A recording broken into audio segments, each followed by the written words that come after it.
Give yourself some extra peace of mind against break-ins.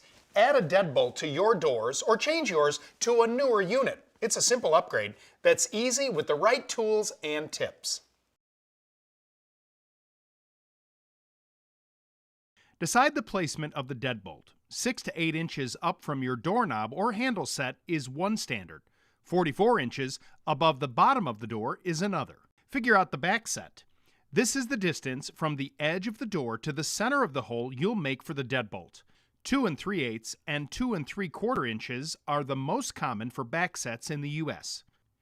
If the door already has a knob or handle on it, measure to see where its center lands and line up your deadbolt's back set to that measurement.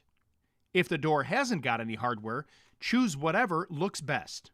Mark the spot on the front and back of the door because you'll drill the hole from both sides. And mark the center spot for the latch bolt holes.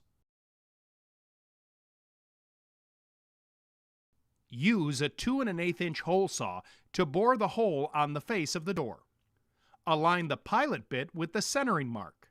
A speed square or drill with a level helps make sure you're not drilling at an angle.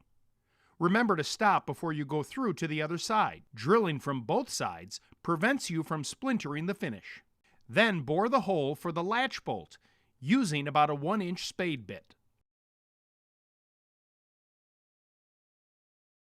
Fit the latch bolt into the edge of the hole and mark the outline of the faceplate.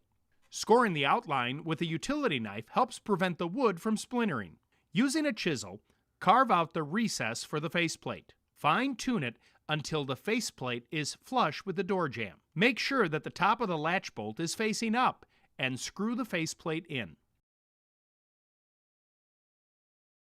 Now attach the deadbolt mechanism. Be sure the keyed cylinder is on the outside.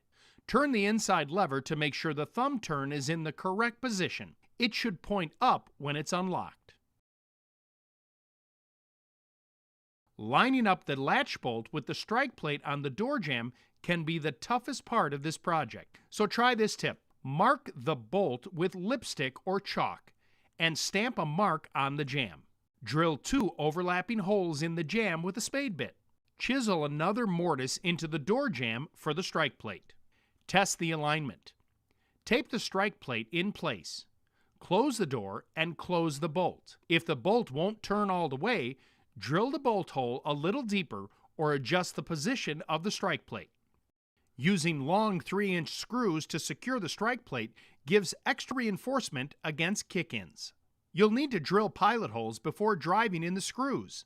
If you don't, those long screws will get stuck and you'll strip the screw head before they're all the way in. Alternate between the 2 screws as you drive them in place. If you drive one all the way in and then the other, you're more than likely to knock the faceplate out of alignment. Now close the door and test the deadbolt to make sure it aligns. Here are some more helpful tips. If you're drilling a hole in a metal door, use a hole saw made for metal. If you drilled a hole that's too small for the new deadbolt, it's hard to go back with a bigger hole saw since there's no surface for the guide bit to grab into. Try plugging the hole with a block of wood or use a drum sander to make the hole bigger. For more helpful tips and advice, visit your neighborhood Ace and find us online at acehardware.com. Ace is the place with the helpful hardware, folks.